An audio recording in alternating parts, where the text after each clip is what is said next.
conocidos en un montón de esquemas. Esquemas que van desde la parte, por ejemplo, del asma, cuando se vieron en los esquemas de asma y decía corticoides inhalados. Entonces ahora les vamos a dar los nombres de esos corticoides y sobre todo para determinar cuadros ya sistémicos, que es lo que nos incumbe el día de hoy en corticoides. Así es que esos cuadros sistémicos van a ser varios, como algunos en los que es prácticamente conocido la acción de los corticoides. O sea, por ejemplo, un edema cerebral, que tenga un tumor cerebral. Los corticoides están reconocidos que sirven, pero sirven porque sirven definitivamente. En cambio, hay cuadros en los que no se sabe muy bien la causa y puede ser, de hecho se los considera como idiopáticos, ¿ya? Ejemplo, una púrpura trombocitopénica idiopática, ¿ya? Una PTI. No se sabe bien la causa de la púrpura, ya se hacen los estudios, no es ningún problema medular principal, pero tiene púrpura.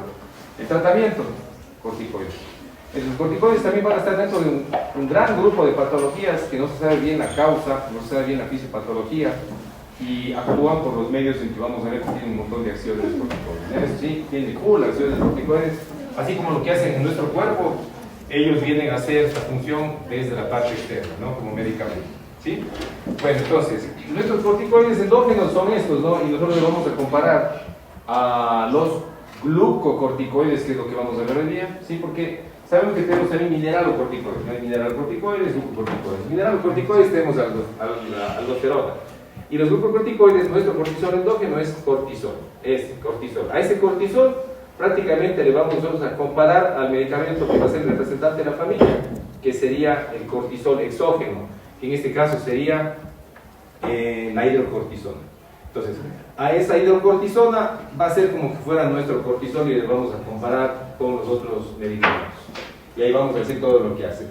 Cuando ponemos esta diapositiva simplemente es para explicar que cuando estamos tomando corticoides, en este caso glucocorticoides, es decir, medicamentos similares a la hidrocortisona, al cortisol, lo que vamos a hacer es actuar prácticamente no sobre la acción nada más que es el corticoide, sino que este medicamento, al subir sus concentraciones de sangre, va a empezar a actuar lo que se denomina un feedback negativo dentro del eje, ¿sí? Hipotálamo hipofisario suprarrenal. Y lo que va a producir a largo plazo, ¿sí? Tenemos unas cuantas cifras, incluso nos explica el libro de cuántas semanas y todo eso. A largo plazo, el corticosteroide va a actuar inhibiendo este sistema de la vía hipotálamo hipofisario cortico suprarrenal y produciendo lo que se denomina una suspensión del eje hipotálamo hipofisario. Lo que quiere decir que cuando estos medicamentos se están utilizando ya por un tiempo prolongado, no se los puede suspender de una, porque la suspensión de una lo que involucraría, ¿qué cosa es? Que estamos en este momento como cuando está un adicto con su droga ahí subida, ¿no es cierto?, en sangre, se le quita, va a ser en este caso síndrome de abstinencia. Aquí no va a ser una abstinencia, aquí lo que va a hacer esta persona es una insuficiencia suprarrenal. ¿Por qué? Porque su glándula suprarrenal, esta que está aquí, ¿sí?, a través de la capa que produce el mineral, el glucocorticoide, lo que va a hacer es que va a estar inhibida. ¿Por qué? Porque las concentraciones de sangre van a estar aumentadas. Si tomamos cualquiera de ellos, que vamos a ver los nombres de los corticoides, esas concentraciones de sangre van a subir. ¿Qué pasa si sube esa concentración de sangre? Que se va a inhibir este eje. ¿Por qué? Porque va a decir, ya tengo muchas concentraciones de cortisol en sangre suficiente, se inhibe el eje desde aquí, se inhibe el eje luego del hipoficiario a través de la CTH, y la glándula suprarrenal va a estar secretando esta sustancia endógena en menor cantidad. Entonces, en el momento que suspendemos el corticoide exógeno, por ejemplo, prednisona, el más conocido, lo que pasaría es que esta persona se va a quedar sin este eje funcionando. Y hasta que empiece nuevamente a elaborar esta glándula suprarrenal otra vez cortisol, van a pasar horas, días o meses o semanas, perdón, dependiendo del cuadro. Y mientras pasa eso, ¿qué es lo que le puede ocurrir? Todo lo que va a pasar cuando el cortisol en nuestra sangre no está actuando, en nuestro sistema no está actuando. Y esta persona va a llegar con insuficiencia, en este caso adrenal, a corticoides, es decir, no va a tener corticoides en su sangre y va a llegar a un estado grave.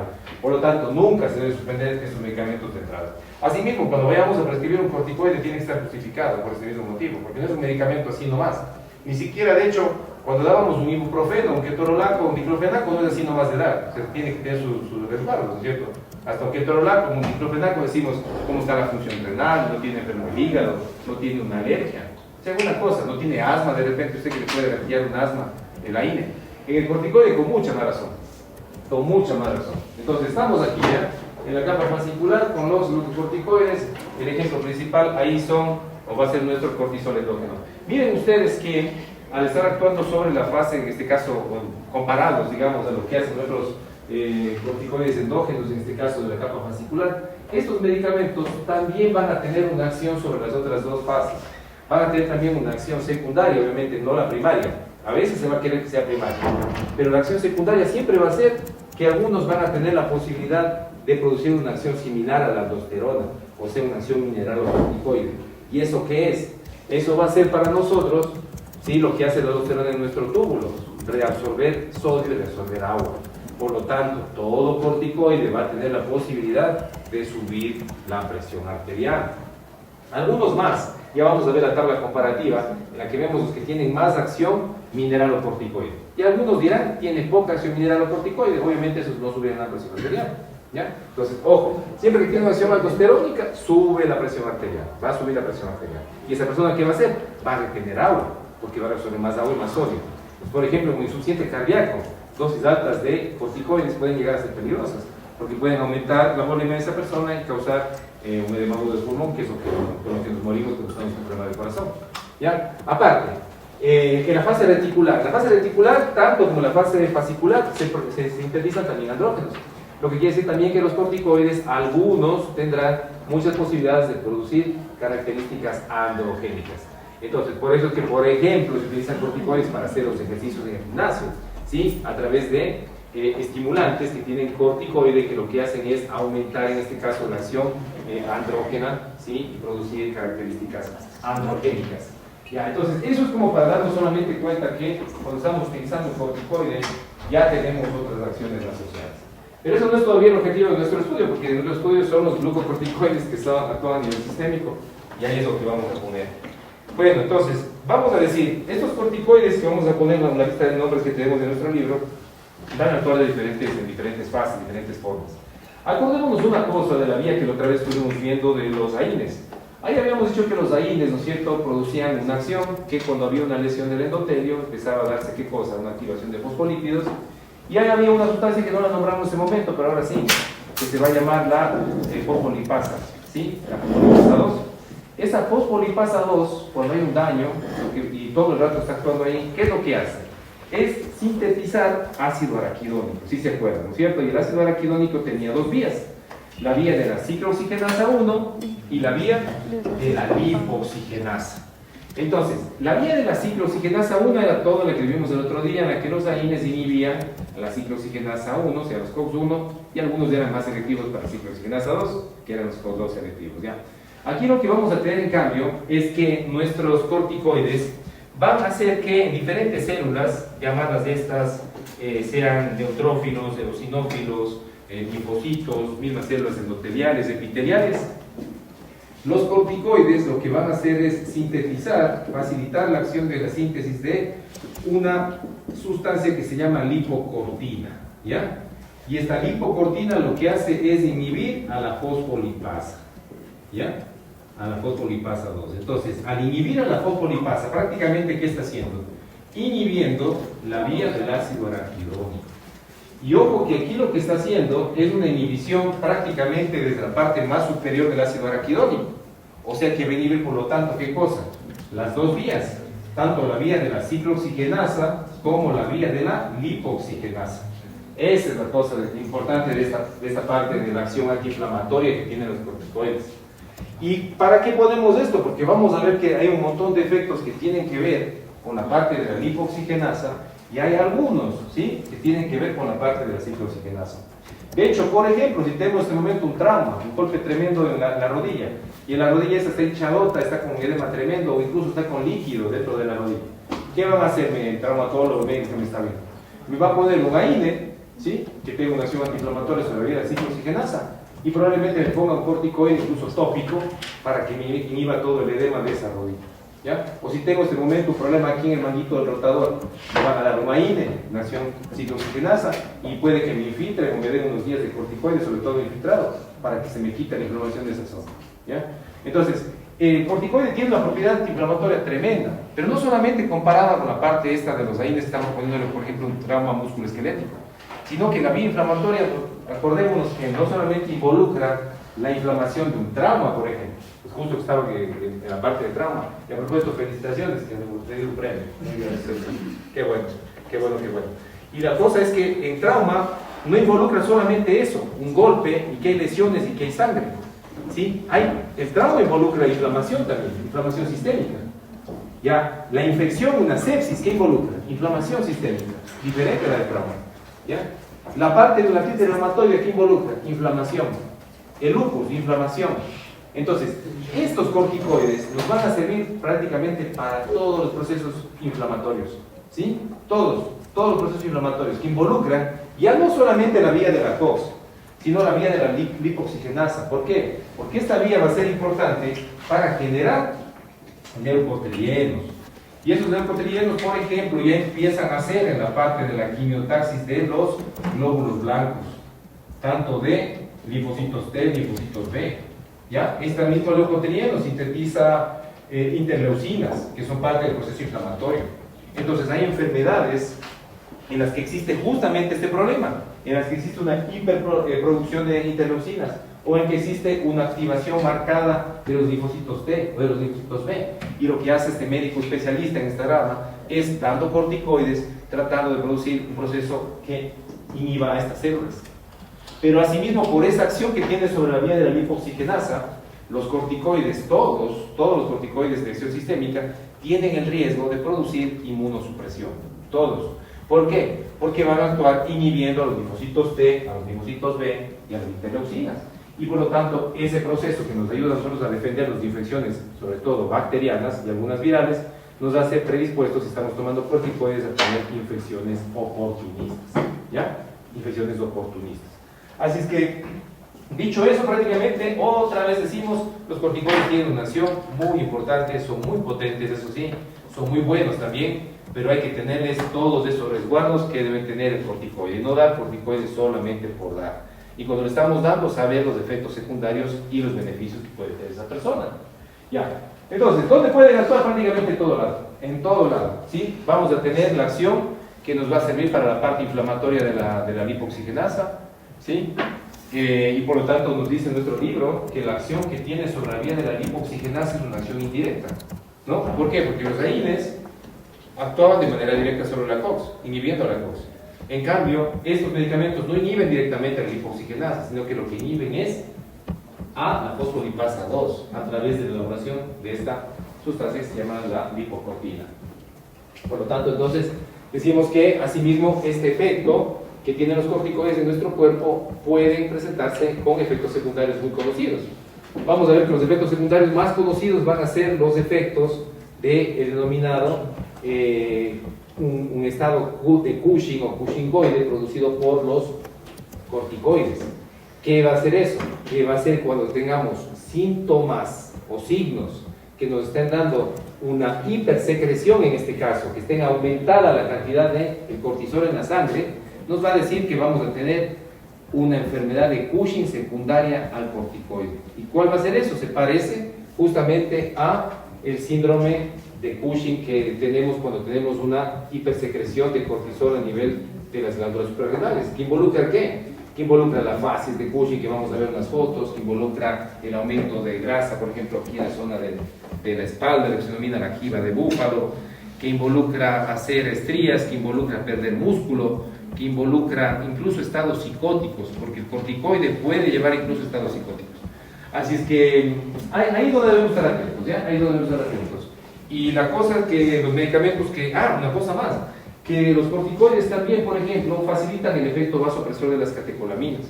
Entonces, por lo tanto, nos pueden servir en cuadros, por ejemplo, de un shock, en que esté involucrado, ¿qué cosa? ¿Será un shock cardiogénico o será un shock séptico? ¿Cuál será?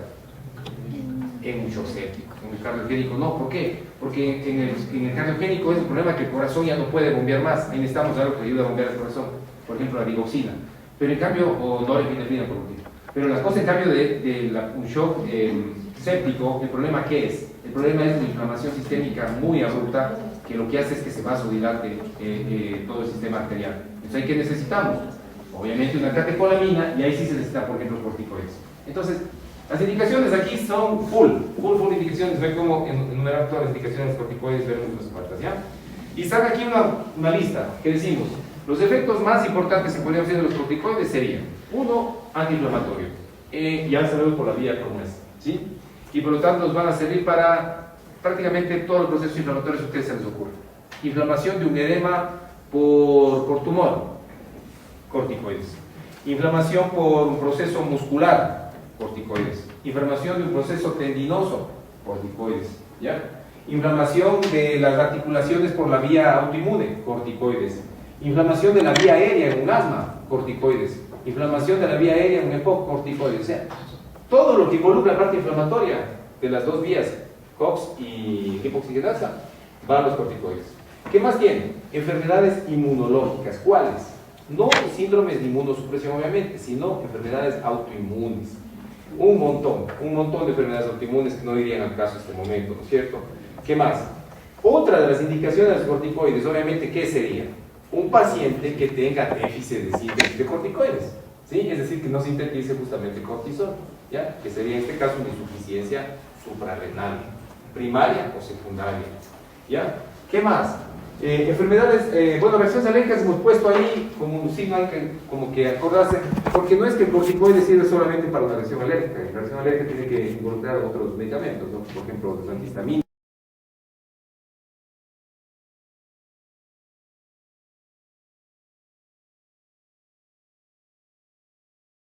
púrpura, ejemplo, un paciente que tenga una anemia hemolítica, ejemplo, ciertos tipos de leucemias, ¿ya? Siguen así la lista.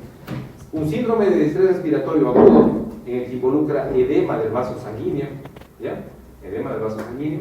Enfermedades articulares como la artritis reumatoide, edema cerebral en el caso de, sobre todo, de tumores, no el edema cerebral por sangre, sino el edema cerebral por tumores, ¿ya? Y náusea y vómito cuando son ya por causas, por ejemplo, oncológicas, en que ya no ceden con otras cosas. El otro día creo que había un medicamento para náusea y vómito, que es el ondansetron, ¿no es cierto? Cuando hablábamos de 5-hidroxitritamina. Mañana veremos metoclopramida, ¿ya? Y veremos otros más como cisaprida.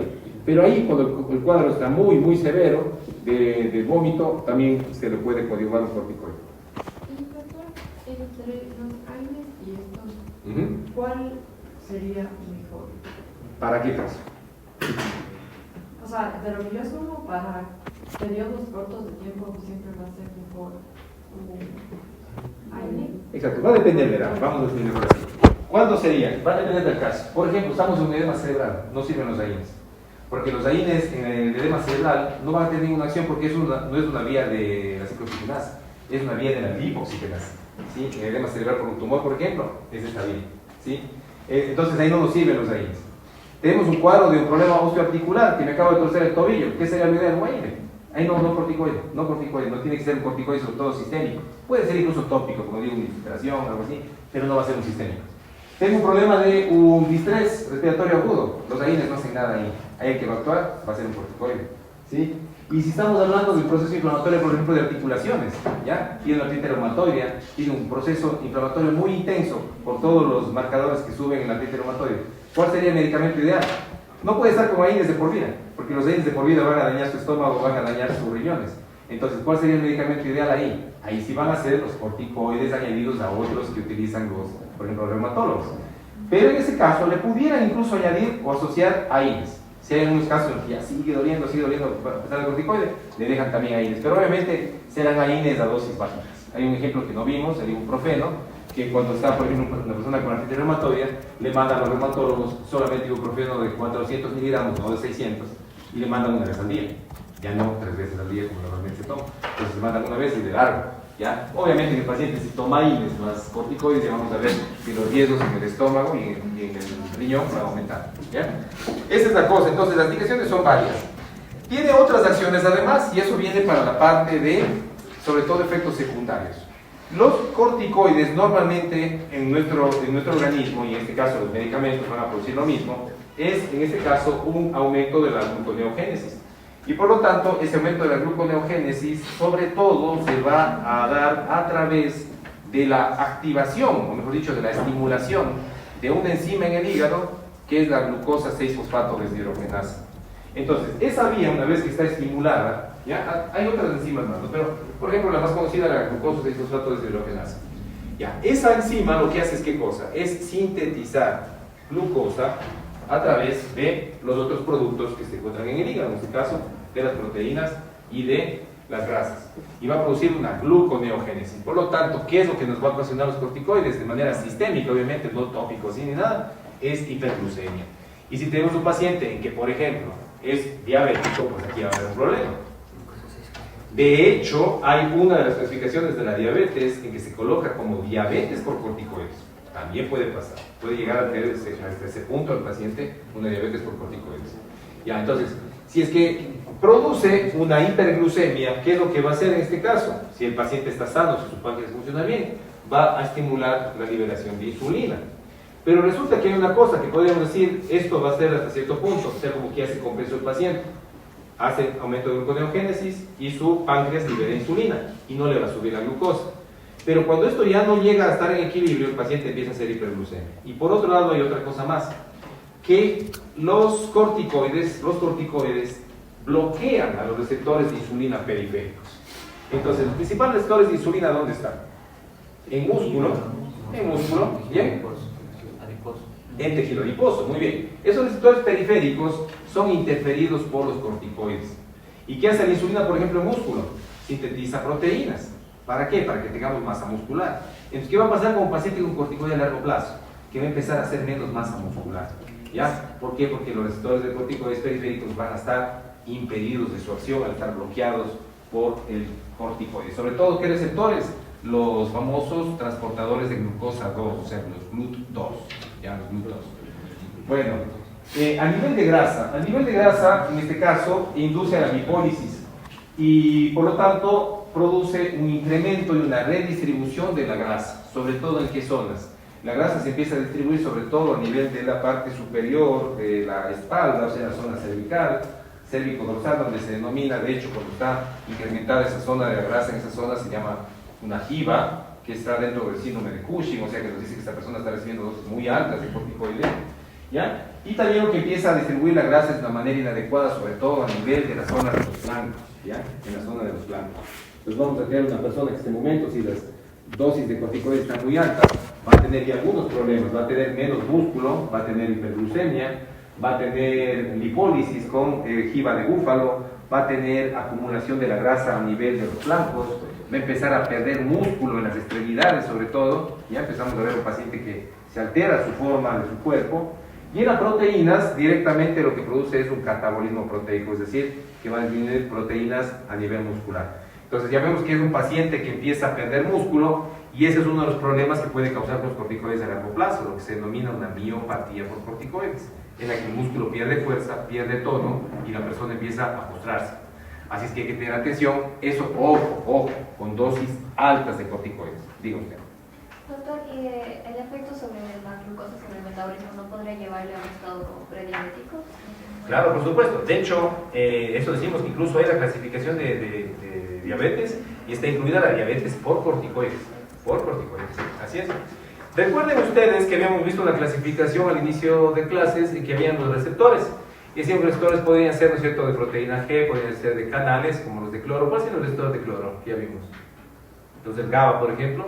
Y tenemos receptores que van a ser unidos a proteína quinasa, ¿ya? Y tenemos receptores intracelulares.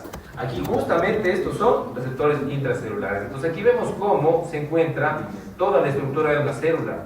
Y en la que vemos que aquí, justo donde estoy marcando, se encuentra en este momento el receptor del esteroide, es decir, en este caso de un corticoide. Y este receptor, una vez que tiene que, por lo tanto, ¿qué hacer el corticoide? Tiene que ingresar hacia la célula. El corticoide es, por lo tanto, lipofílico y, por lo tanto, ingresa a todas las células que podemos imaginarnos, excepto prácticamente que a hueso. En hueso no entra el corticoide, pero todo lo demás entra, ¿ya? Y va a penetrar el corticoide en tejido nervioso central, va a penetrar en médula, penetra asimismo en placenta, obviamente, penetra en médula ósea, penetra en cualquier tejido que nos ocurramos, excepto el hueso. Entonces decimos, el corticoide ingresa aquí, llegó a través de un capilar, una vez que hemos tomado, que llega por vía venosa, llega el corticoide, va en este caso a tener una proteína que recibe el corticoide, y una vez que se da la unión al receptor, se da esta asociación, que ojo, esta asociación corticoide-receptor ingresa, o sea, se da un proceso de translocación de este complejo corticoide-receptor que ingresa hacia el núcleo celular. Y una vez que ingresa en el núcleo, produce una intensidad de cambios. Cambios que van desde la vía de la lipoxigenasa, cambios que van por la vía de la quimiotasis de neutrófilos, cambios que van por la vía de la misma incluso síntesis de proteínas de regulación que necesita la célula. Entonces, se puede decir, por lo tanto, que las acciones de los corticoides son profundas a nivel celular y asimismo el efecto que va a tener va a ser obviamente muy importante. Pero asimismo los efectos secundarios también llegan a ser importantes. Y asimismo, lo que vamos a hacer cuando queramos suspender el corticoide va a necesitar un tiempo para que vuelva a su estado de equilibrio inicial. Después ya vamos a ver que no les vamos a tener tanto miedo, porque vamos a poner una cifra de días en las cuales podemos tener seguridad con el corticoide a dosis normales. Ya, ejemplos. Aquí podemos tener un paciente con una rodilla intensa en este momento, si es con una artritis traumática, puede ser una artritis reumatoidea también. Nos van a hacer los corticoides, por supuesto. Incluso pueden ser orales o puede ser aquí por vía intravencional. Y tenemos, por ejemplo, aquí un proceso de un queloide, ¿sí? Una cicatriz deformante, que también nos van a servir los corticoides. ¿Por qué? Porque va a tener una gran acción a nivel de las células, incluido linfocitos, incluido macrófagos. O sea, nos sirven para un montón de cosas. Ahora sí, vamos a los medicamentos. Los medicamentos que vamos a tener son estos, ¿no? Y tenemos a la cabeza la hidrocortisona, la que vamos a compararle con nuestro cortisol endógeno. Y vamos a compararle sobre todo con la primera, que va a ser la más usada a nivel oral, que es la prednisona. Y ahí empiezan a aparecer otros nombres, como la prednisolona, que también tenemos oral y por otras vías. Tenemos metilprednisolona, que es por vía, es así, parenteral. Esta va a ser la metilprednisolona por vía intravenosa, incluso por vía intralesional. Tenemos otro que se llama triamcinolona, que va a utilizarse para las cicatrices deformantes, como estaba ese queloide, ¿ya? Entonces esta va a ser sobre todo ocupada por medicina estética. Tenemos otras, como por ejemplo en este caso, betametasona, dexametasona, ¿ya? Y estos en cambio vamos a catalogarlos ahora de acuerdo a cuál es su mecanismo de acción de acuerdo al tiempo. Y decimos, los que tienen de acción corta, ¿ya? De acción corta serían la hidrocortisona, la prednisona y la prednisolona acompañada de la metilprednisolona. Todos estos actúan de manera rápida y asimismo sus efectos, si utilizamos en dosis por pocas dosis, el efecto va a ser de poco tiempo de duración. De acción intermedia tendríamos la triamcinolona, ¿ya? Y tenemos acá de acción prolongada, por ejemplo en este caso, sobre todo los más conocidos, betametasona y dexametasona. Por ejemplo, un paciente que tenga un edema cerebral, no nos va a servir este de acá, nos va a servir dexametasona. Un paciente que tenga un proceso que se quiere hacer una maduración del pulmón, por ejemplo, en la mujer embarazada que está en una sospecha de un parto pretérmino, que el bebé va a salir con el pulmón que no tenga la adecuada cantidad de alfa-1 antitripsina. ¿Qué va a pasar? Del surfactante, el bebé se le pone una de estas, que son corticoides de largo plazo. Pero si tenemos un paciente, por ejemplo, con una lesión de la médula espinal, que acaba de tener un trauma de médula, porque tuvo un accidente de tránsito, y está con las piernas que no puede mover bien porque tiene un edema de la médula espinal, ahí no nos va a servir la dexa ni la beta, ahí nos va a servir la metilprednisolona, que tiene acción rápida. Entonces, cada uno tiene una indicación, obviamente nosotros no veremos todas, pero sí unos cuantos ejemplos. Lo que sí vamos a ver aquí es la comparación que van a tener de acuerdo a la potencia antiinflamatoria con la capacidad de retener sodio, la duración de la acción, obviamente le vamos a poner como de acción corta realmente aquí, según la clasificación de nuestros libros vamos a quedar con intermedia y de acción larga, y nos quedamos con esta clasificación que es la que nos va a dar el libro. Y decimos, vamos a compararle primero, nos vamos con la hidrocortisona, ¿ya? Que es el ejemplo clásico, y decimos, la hidrocortisona tiene una potencialidad antiinflamatoria de 1, ¿ya? O sea, lo cual es bueno. Sin embargo, si comparamos con otra molécula, como por ejemplo dexametasona o betametasona, son las que son las más antiinflamatorias que pueden existir, 25 a 1 de grado. Entonces, si queremos desinflamar el cerebro, ¿utilizaremos hidrocortisona? Pues no. Ahí queremos utilizar un medicamento de los más antiinflamatorios potentes y que penetre el cerebro. Por ejemplo, tumor cerebral, dexametasona. Nos vamos con la potencialidad antiinflamatoria de la prednisona. La prednisona, que es el medicamento oral número 1 que tomamos aquí para lo que son corticoides, esta prednisona tiene, en comparación a la hidrocortisona, 4 a 1, mucho más antiinflamatorio, ¿ya? Y si le comparamos a la metilprednisolona que se utiliza, por ejemplo, para un trauma raquimedular, trauma de médula espinal, médula espinal, ahí vamos a tener la metilprednisolona como 5 a 1. Entonces, alguien puede decir, si tenemos la médula inflamada, ¿por qué no utilizamos dexametasona? Resulta que la médula, los receptores que tiene, no son los mejores para dexa, a pesar que la dexametasona es muy antiinflamatoria. Y por eso, por ejemplo, que en médula se utiliza metilprednisolona para un trauma raquimedular. Ya para dar un ejemplo. La capacidad de retener sodio. A esta capacidad, ¿cómo se le va a denominar? La capacidad mineralocorticoide que tiene el glucocorticoide. Y decimos, la hidrocortisona tiene una capacidad de retener agua y retener sodio de 1, ¿ya? Es decir, 1 antiinflamatorio, 1 de mineralocorticoide. Comparemos a otra. Comparemos a la misma prednisona. La prednisona tiene una capacidad de retener, comparado a la hidrocortisona, de 0,8, o sea, un poco menos. Ya, lo que quiere decir que si nosotros ahora tenemos a un paciente que está, por ejemplo, hipotenso, porque no secreta bien cortisona en su glándula suprarrenal, ¿ya? Tiene una insuficiencia suprarrenal, ¿qué le vamos a dar? Si está hipotenso, prednisona o hidrocortisona, pues le vamos a dar hidrocortisona, porque además esta actúa de manera rápida y tiene una capacidad de retener sodio que es buena, o sea, que se parece mucho a lo fisiológico, ¿ya? Y la prednisona, obviamente que le daremos, ya veremos un esquema después, porque la hidrocortisona es vía venosa, la prednisona va a ser vía oral. Si comparamos la capacidad de retener sodio, el que más va a tener la propiedad de retener sodio va a ser la fludrocortisona. Y prácticamente por esa vía se podría decir que un paciente con una insuficiencia suprarrenal grave, el que no responda a la hidrocortisona, ahí sí utilizaríamos fludrocortisona, ¿sí? Fludrocortisona. Pero sería ya un extremo. Los demás vemos que prácticamente beta y dexa no tienen capacidad de retener sodio. Entonces, de nuevo, si tenemos un paciente que tiene una insuficiencia suprarrenal, no sintetiza corticoides, ¿cuál medicamento sería de darle? Decimos, a ver, en este caso hay inflamación, no. El problema es que el paciente no sintetiza corticoides, por lo tanto va a tener hipotensión, no va a tener una capacidad de retener el sodio a través de la aldosterona. ¿Qué le daríamos en este caso? De esa beta, no sirven para nada ya. Ahí nos va a servir hidrocortisona, que es la que mejor retiene sodio con una capacidad de 1. ¿Ya? En la duración de la acción, nos quedamos que los de acción corta, así, short, va a ser hidrocortisona y cortisona. Le vamos a dejar, según la clasificación de Goodman, a la prednisona como intermedia y a la metilprednisolona como intermedia. Y a la de acción larga, ¿sí?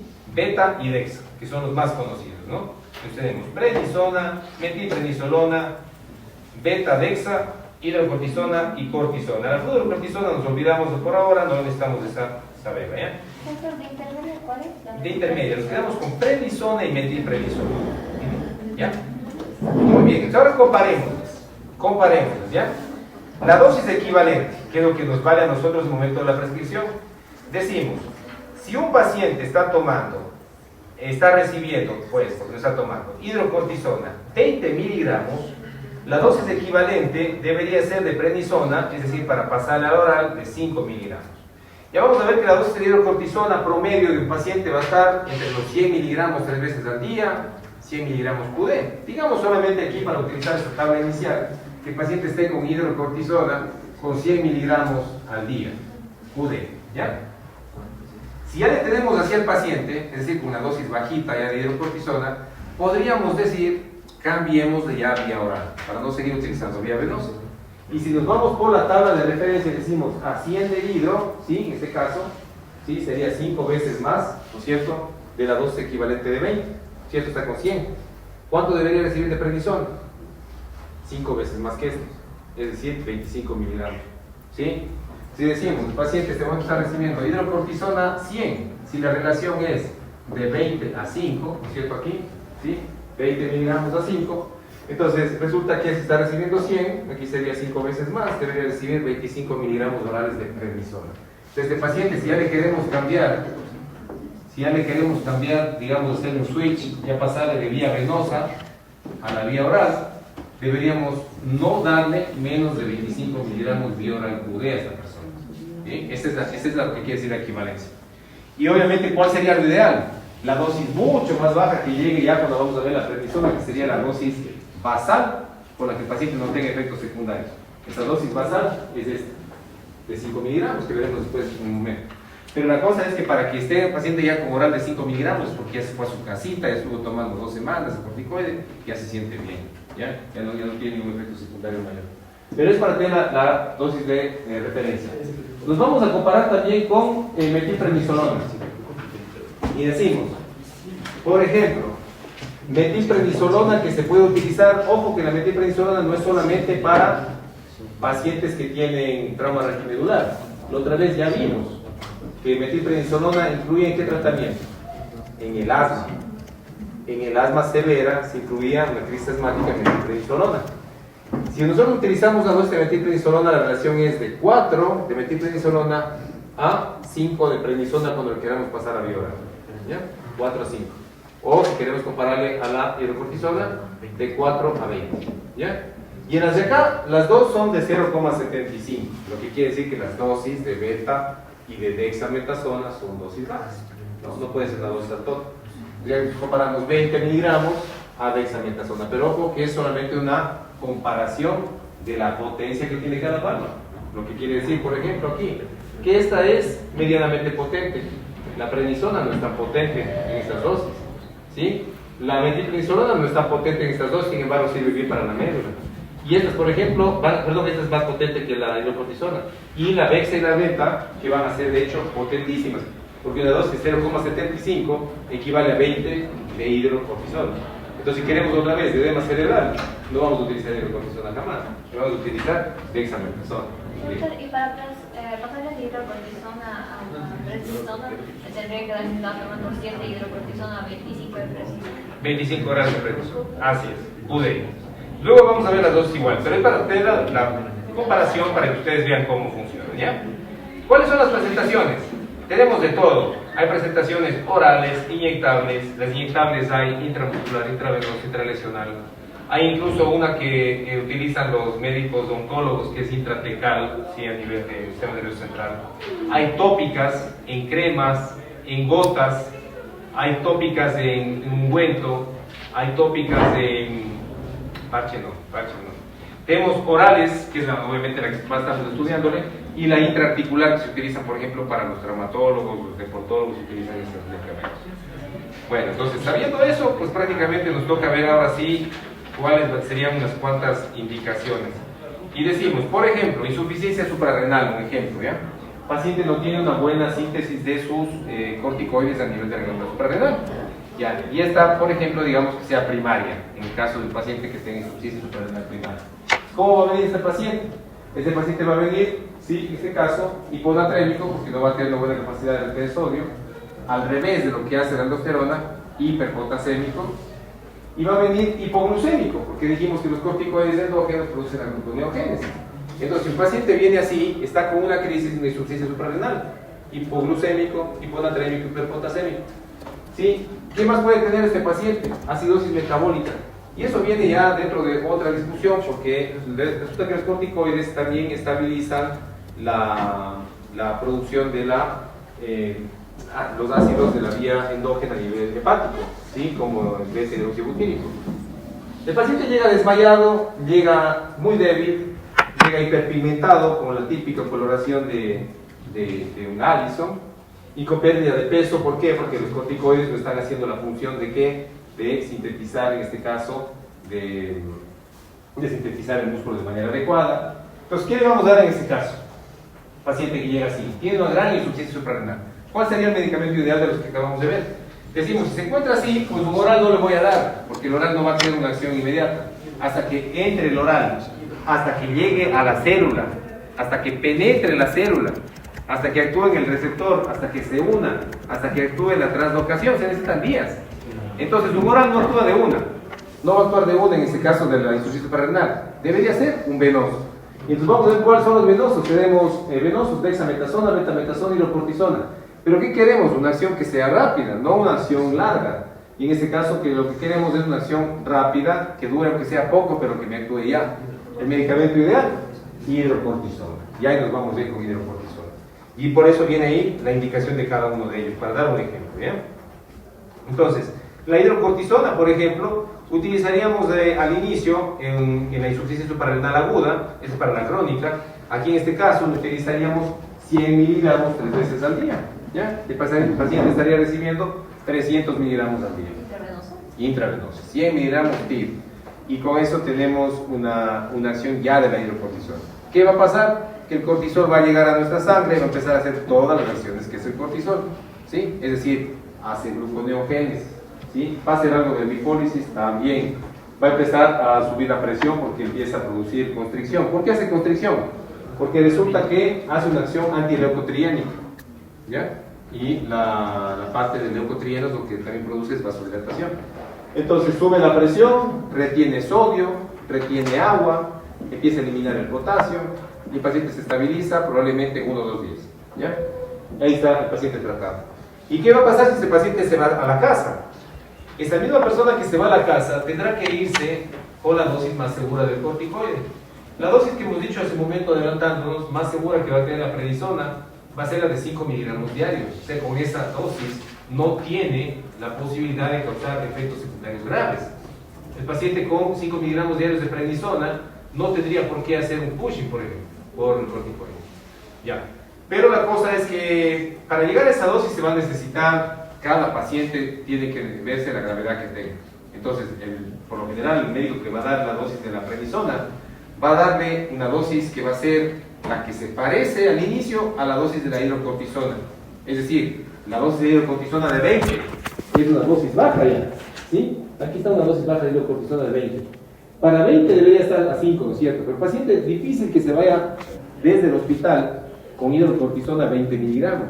Porque si estuvo utilizando, por ejemplo, aquí en la insuficiencia renal aguda, 100 miligramos TIR, está con 300 miligramos al día. Y eso no se puede bajar de hoy para mañana ya a 100. Entonces tiene que estabilizarse varios días. Y una vez que esté estabilizado varios días, digamos que el paciente ya está con 100 miligramos que día de ejemplo central. Se acude. O que puede estar con 62,5 miligramos BIR, por dar dos ejemplos. ¿Cuánto tiene aquí? 100 miligramos al día. ¿Cuánto tiene aquí? 125 miligramos. Bien. Estas dos dosis hay que hacerles equivalentes a la prednisona. En la de acá decíamos que era 25 miligramos. Aquí debe ser la relación de 125. ¿Sí? Si aquí es 20, equivale 5. ¿Sí? 20 miligramos equivale 5. 125, ¿cuánto equivale? Hacemos la regla de 3 y nos da el valor. 31,25. Entonces decimos 31,25. Obviamente no podemos dar el 31,25 porque vamos a ver que las prestaciones de prednisona van a venir en 5, 20 y 50. Ya vamos a ver eso. Entonces hay que ver qué dosis nos toca darle al paciente. Pero ¿cuándo es que el paciente ya puede llegar a 5?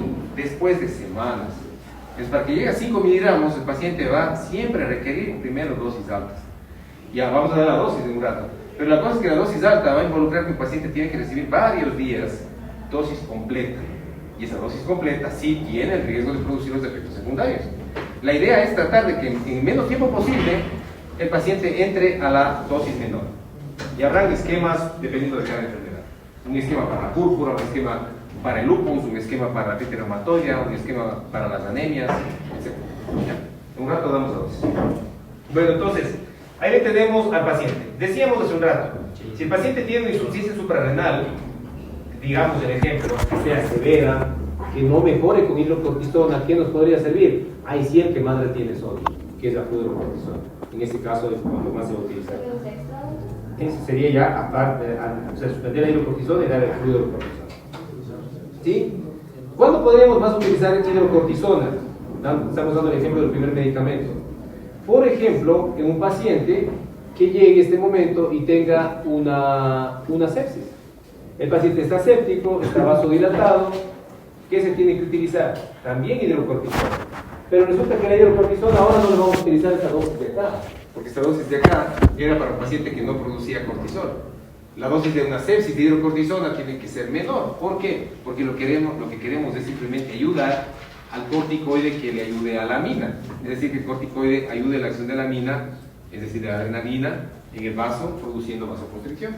Por ejemplo, para una sepsis, la hidrocortisona sería nada más que 100 miligramos QD. Suficiente para el paciente. Suficiente. ¿Ya? Y así vamos a tener cada caso. ¿Cuándo más podremos utilizar hidrocortisona? Por ejemplo, en un paciente que no responda bien ante un cuadro de una hipoglicemia. Es decir, hizo una hipoglicemia por los antidiabéticos, por ejemplo. ¿Ya? Paciente, ¿qué vino tomando? No sé, pónganle ustedes limenclamida. ¿Qué más podría producir una hipoglucemia sin interés? Glipicida, metformina un poco menos, pero también puede producir. Muy bien. Y el paciente llega hipoglucemia. Le damos destroza al 10. No mejora. ¿Ya? No sube la glucosa. ¿Qué tendríamos que darle? Más destroza al 10, sí, podemos utilizar un segundo bolo.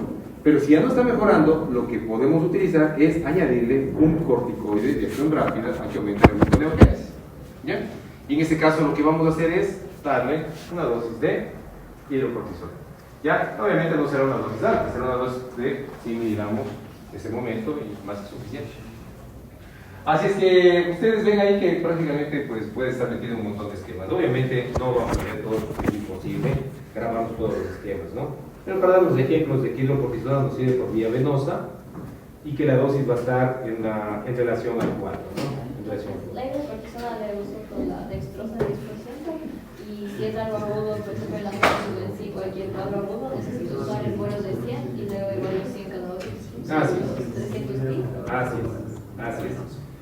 Por ejemplo, otro ejemplo de otro corticoide en este caso, tendremos que utilizar, por ejemplo, para una señora que está con una probabilidad de que nazca el pretérmino de bebé. Y los ginecólogos y los pediatras saben que antes de una cantidad de semanas, ¿sí? Alrededor de las 22 semanas, ¿sí? va a ser que va a tener un problema de falta de surfactante. El pulmón todavía no está maduro. Y el pulmón maduro se llama cuando está sintetizando surfactante. Entonces, el bebé, ¿qué va a pasar? Que va a nacer y va a estar destinado a entrar a un ventilador mecánico, porque el surfactante no va a existir en el pulmón, en el alveolo, y se va a colapsar el alveolo. Entonces, ¿qué es lo que hacen los ginecólogos? Conjuntamente con los pediatras que están esperando al bebé que van a nacer después de unas semanas. Hacen una maduración fetal del pulmón. ¿Y ahí qué medicamento va a ser el ideal? Hidrocortisona no, porque no se quiere eso. ¿Sí? Prednisona oral no sería también lo ideal porque no va a penetrar bien. Entonces, en ese caso, está comprobado que todos los corticoides, el mejor es la betametazono, ¿ya? Y una dosis que va a estar entre los 12 miligramos, que no hace falta colocar intravenosa, intramuscular se le pone a la mujer embarazada, ¿ya? Este momento, hoy, y después este es medio especial esta dosis, porque luego va a recibir 12 miligramos más al día siguiente o en 18 horas, dependiendo de qué tan rápido tenga que nacer ese bebé. Y van a tratar de hacer los ginecólogos, de tratar de inhibir lo máximo posible las contractilidades uterinas de que ese bebé no salga. Pero la cuestión es ya no hay cómo. Y el bebé ya sale mismo, porque por más que quieran inhibir, ya sale. Parte de la naturaleza. Y si va a salir, por lo menos lo que hacen los ginecólogos es tratar de madurar ese pulmón. Aquí tenemos un ejemplo de maduración pulmonar, ¿ya? Betametasona, 12 miligramos intramuscular, y al día siguiente nuevamente 12 miligramos, ¿ya? Para que nos recordemos como ejemplos de corticoides. ¿Qué es lo que puede pasarle a una persona tomando corticoides a largo plazo? Todo esto que está acá, explicado por todas las acciones que hemos dicho. Mientras más signos existen, tendremos un síndrome de Cushing que se llama iatrogénico. Iatrogénico porque es producido por el medicamento. O sea, producido por no el médico mismo, no el médico le dio, dándole bien. Pero lo que pasa es que el paciente ya no respondió de manera inadecuada o la dosis sigue siendo muy alta. Estas dosis muy altas van a ser, de hecho, cuando el paciente está tomando 1 miligramo por kilo, ¿ya? De prednisona. Entonces, nosotros no vamos a tener un síndrome de Cushing recibiendo hidrocortisona, por ejemplo. ¿Por qué? Porque ningún paciente se va a quedar con hidrocortisona meses por vía venosa, ¿ya? Pero si vamos a tener Cushing cuando el paciente está tomando prednisona. En nuestro medicamento que va a causarnos esto es la famosa prednisona, que es lo que el paciente viene tomando en nuestro medio. Un nombre comercial muy conocido desde hace muchos años, que ustedes pueden haber escuchado, meticorten. Entonces, ya hay muchos más, ¿no es cierto? Predsen, Belsen, etc. La cosa es que esta prednisona oral sí va a estar tomando el paciente de largo. Va a estar tomando ya, cuando tiene una artritis reumatoide, por ejemplo, ya de largo, meses, una púrpura igual, años. Ya. Entonces, si la dosis de este medicamento, que normalmente si es 1 miligramo por kilo, por kilo, ¿ya? Este medicamento, la persona por lo general va a estar recibiendo los 60 miligramos diarios. ¿Ya? Con esta dosis, tomado a largo plazo, el paciente sí puede hacer todos estos efectos. Entonces, ¿cuál es la idea? La idea es de que todos los médicos que hacen esto y que manejan los corticoides es tratar de bajar lo más pronto posible de acuerdo a los esquemas aceptados a nivel internacional. No hay un esquema único, pero pueden haber esquemas en los que va a dar 60 miligramos una semana, por ejemplo.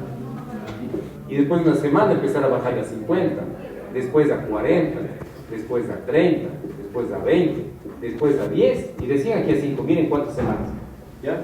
Y mientras tanto, el paciente ya está recibiendo todos los efectos beneficiosos, digamos, del corticoide, pero también teniendo todas las posibilidades de efectos secundarios que están enumeradas ahí. Ese es un pushing típico, ¿sí?, producido por, en este caso, medicamentos, que el paciente va a tener, porque se denomina una fase de luna llena, no, así, todo redondo, porque empieza a acumular un poco de grasa a nivel de la zona de maceteros y aquí en la zona del cuello. Tiene jiba de búfalo, hace también osteoporosis, eso sí es uno de los riesgos de ojo, es uno de los principales riesgos a largo plazo de corticoide oral, la osteoporosis. ¿Por qué? Porque lo que hace el corticoide es inhibir la acción del osteoblasto y favorecer la acción del osteoclasto.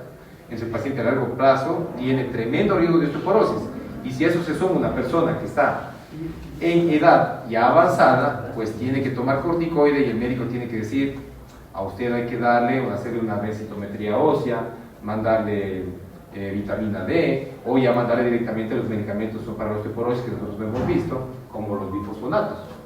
Bueno, hacen hipertensión, eso puede pasar también. A veces quiere esto, por ejemplo, la insuficiencia suprarrenal, se quiso justamente que suba la presión, reteniendo sodio, pero en los pacientes no se quiere eso, entonces hay que tener cuidado de estar haciendo tomas de presión frecuente. Infertilidad, ¿por qué? Porque también actúa a nivel de la vía androgénica, en este caso haciendo un efecto androgénico más marcado.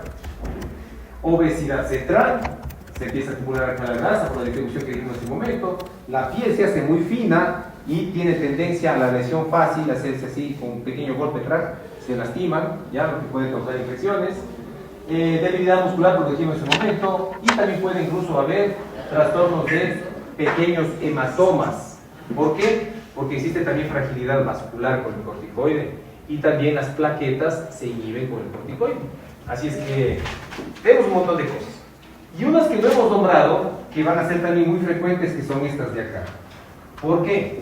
Porque resulta que al inhibir a la vía del ácido araquidónico desde arriba, también va a inhibir aquí a la COX. Y la COX nos acordamos que era la COX constitutiva y la COX no constitutiva. Y resulta que la COX-1 también se va a inhibir. ¿En qué parte? Las partes más importantes, que son donde que ellas actúan produciendo prostaglandinas.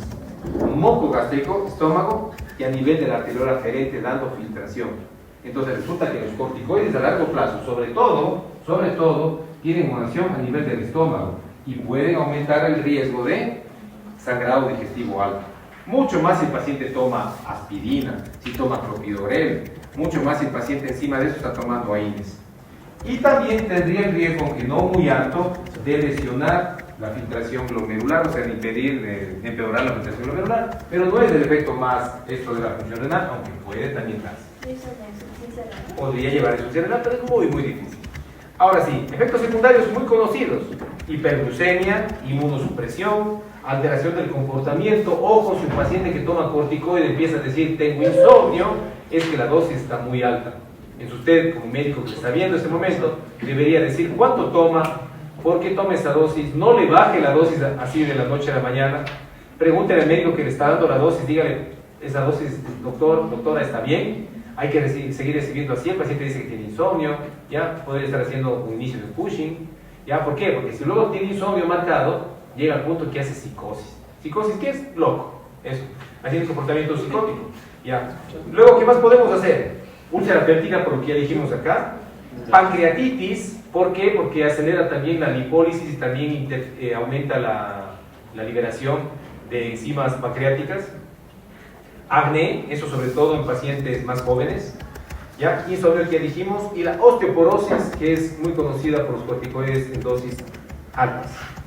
Muy bien, entonces la pregunta viene: ¿cuánto tiempo se produciría la supresión del eje adrenal? La respuesta realmente va a variar, pero lo que podríamos decir es que 2 semanas en adelante que el paciente tome corticoides en dosis completa, ya tenemos una inhibición del eje adrenal. O sea, lo que quiere decir que si un paciente ya viene tomando más de 2 semanas de corticoide, hay que hacerle un destete progresivo, no suspenderle de una. Y por eso, no sé si se acuerdan, cuando vimos asma, decíamos que para el asma incluía una terapia con corticoides, que podían ser orales o inhalados. Y le podíamos mandar incluso la misma prednisona que está apareciendo aquí a 1 miligramo por kilo, o sea, dosis completa. Pero resulta que eso decía clarito ahí, por 1 semana. Entonces, al paciente con asma, que vino con su crisis asmática severa y le mandamos corticoide, 1 semana de corticoide de casa. Pero le damos la dosis completa, o sea, 1 miligramo por kilo, diario. y a la semana decimos, deja de tomar. ¿Qué va a pasar? Ningún destete. ¿Por qué? Porque en una semana todavía el eje adrenal no ha sido inhibido. ¿Ya? Otra cosa más que podemos preguntar, ¿cuándo se va a recuperar el eje adrenal que puede decir la paciente? Entonces, el tiempo realmente, bueno, primero depende, pero vamos a decirle a esa persona que el tiempo va a depender del tiempo en que tomó el medicamento. Pero si es que ya tomó más de un mes, ya que va a ser la mayor parte de pacientes, el eje puede demorarse, dependiendo de cada persona, como ese niñito asustado, entre 2 meses hasta un año. Entonces, tenemos que decir, si usted está tomando corticoide, el tratamiento no se puede suspender de una, vamos a tener que ser progresivos, ¿ya? Y obviamente el médico que ve cada área sabrá que en algunos casos se puede suspender más temprano y en otros se va a demorar un poco más.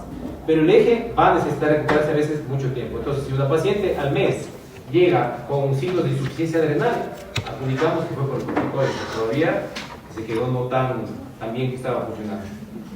¿Cuáles serían contraindicaciones? Por supuesto que hay contraindicaciones, la cesárea nos sirve para un montón de enfermedades. Una de ellas sería la diabetes, sobre todo diabetes no bien controlada. Pero no quiere decir que un paciente, si me hace una enfermedad que requiera corticoides, no le vamos a dar corticoides. Claro que se le va a dar. Pero obviamente tendría que darse el corticoide en un diabético sabiendo que la glucosa le puede subir. De hecho, si ustedes en este momento están con un paciente de trauma que estaban en el congreso, ¿no es cierto? Y el paciente está accidentado, ¿ya? Y tiene una lesión raquimedular, y le estamos dando metilprednisolona, ¿qué pondremos dentro de las indicaciones? Pondremos control de glucosa capilar o de glucemia 2 veces al día o 3 veces al día. ¿Por qué? Porque puede subir la glucosa, y es esperable. ¿Por qué? Porque estoy utilizando un corticoide. En un diabético, obviamente que puede subir la glucosa, entonces habría que ver si realmente amerita o si no, no darle en el caso de que no amerite 100%. Infecciones como por ejemplo la varicela. En un tiempo se probó corticoides para disminuir la respuesta inflamatoria marcada. Resulta que la varicela necesita mucha acción de linfocitos y por lo tanto si estos están inhibidos va a darse un cuadro de varicela grave que pudiera llegar incluso al punto de encefalitis o de edema cerebral con muerte del paciente. Entonces no queremos eso. Tuberculosis, sobre todo en las fases iniciales, no corticoides. Micosis, pero ¿qué micosis? Sistémica. Aunque a veces también está con una contraindicación relativa con micosis superficiales, por ejemplo una tiña pedis, en que ustedes pueden ver una crema, que la crema tiene un antimicótico más corticoide. Ya, hay algunas que sí tienen, están aprobadas. Entonces, el dermatólogo sabrá cuándo darle corticoide o no. Pero hay otros casos en los que para una tiña pedis se pone un corticoide para que desinflame. ¿Qué va a hacer? Solo va a quitar la inflamación. Y el paciente, después de unos días que se quita el efecto del corticoide, le viene una micosis, pero más grave de la que estaba antes. ¿Qué más? Pacientes psicóticos, obviamente ya dimos la razón hace un momento, y una osteoporosis grave. Grave, pero osteoporosis muy grave también. Viene la del embarazo. La del embarazo no le puse aquí a propósito. En el embarazo hay una situación. Como todo medicamento en el embarazo se lo debe tratar de evitar. Pero no es que va a producir malformaciones y es teratogénico, sino que lo que pudiera predisponer es a que ese feto, cuando nazca, cuando dejamos el recién nacido, podríamos tener a un recién nacido que tenga insuficiencia adrenal secundaria al medicamento. O pudiéramos tener a un recién nacido que tendría diabetes del recién nacido. Entonces, tampoco queremos eso. Pero si la mujer, por ejemplo, embarazada tiene un trastorno ahora, por ejemplo, una enfermedad autoinmune que acaba de exacerbarse, un artritis reumatoide, un lupus, tiene esta mujer en este momento un trauma de la médula espinal, que está con trauma raquimedular, hay que dar el medicamento, obvio hay que dar el medicamento, porque si no tenemos más efectos secundarios en la señora de su enfermedad que por el medicamento. Entonces, viene ahí. Y aquí está el embarazo, entonces acabo de darles la respuesta. Presentaciones vamos a verlas obviamente en nuestro libro, y ahí están todas las presentaciones que tenemos, pero si podemos ir las principales, van a ser la prednisona, que vamos a tener tabletas de 5, de 20 y de 50 miligramos. ¿Ya? En caso de que nos toque la prescripción, ya sabemos que es 1 miligramo por kilo, y las tabletas de 5, 20 y de 50. ¿Ya? Y también tenemos la hidrocortisona, que nos viene en ampollas, más que ampollas sería frasco vial, de 100 miligramos de hidrocortisona, ¿ya? 100 miligramos. Luego tenemos la metilprednisolona. La metilprednisolona nos viene esas 100 ampollas, que van a venir con un polvo, con un líquido ahí que hay que agitarlo, porque es medio lechosa, ya siempre que viene así con polvo líquido hay que agitar. Y esa metilprednisolona viene en ampollas de 62,5, 125 y 250 miligramos. Ahí tenemos varias presentaciones. Y hay algunas que vienen también en la vía inhalatoria, las que ustedes ya leyeron esta vez en asma, ¿no es cierto? Como mometasona, ¿qué más había? Fluticasona, ¿qué más había? De corticoides inhalados. Beta-metazona, budesonida, muy bien, ya ven. Entonces,